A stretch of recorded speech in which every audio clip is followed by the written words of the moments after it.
جب چنگیز خان کا انتقال ہوا تو مرنے کے بعد اس کی لاش کو چھکڑے میں ڈال کر صحرائے گوپی کے پار اس کے مرکزی شہر لایا گیا۔ راستے میں جس جگہ سے چنگیز خان کی لاش گزرتی، ان راستوں پر جو بھی قافلہ یا مسافر ملتا اسے قتل کر دیا جاتا، تاکہ کسی کو یہ خبر نہ ہو سکے کہ چنگیز خان مر گیا ہے۔ چنگیز خان کی لاش جب اس کے مرکزی شہر لائی گئی تو اسے دفن کرنے کے لیے صلاح مشورہ ہوا۔ منگولوں کے ایک سردار کو چنگیز خان نے بتا دیا تھا کہ جب وہ مر جائے تو اسے شہر کے سب سے بڑے صنوبر کے درخت کے نیچے دفن کیا جائے، اور یہ درخت بہت اونچا اور بڑا تھا۔ اس درخت کو دیکھ کر چنگیز خان اکثر یہ کہا کرتا تھا کہ اس کا یہ سایہ بوڑھے کے لیے بڑے آرام کی جگہ ہے۔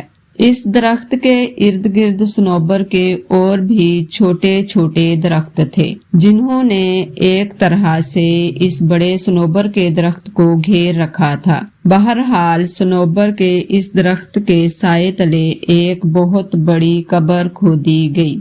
اس کے بعد چنگیز خان کے اس گھوڑے کو مار دیا گیا جس پر اس نے اپنے آخری دنوں میں سواری کی تھی، اور اس کی ہڈیاں علیحدہ کر کے ان ہڈیوں کو جلا کر خشک اور صاف کر لیا گیا، اور اس قبر کے اندر ایک چھوٹا خیمہ نصب کیا گیا جس میں پکا ہوا گوشت، ایک کمان، ایک تلوار اور اس کے گھوڑے کی ہڈیاں رکھی گئیں۔ اس کے بعد اس قبر میں چنگیز خان کو دفن کر دیا گیا۔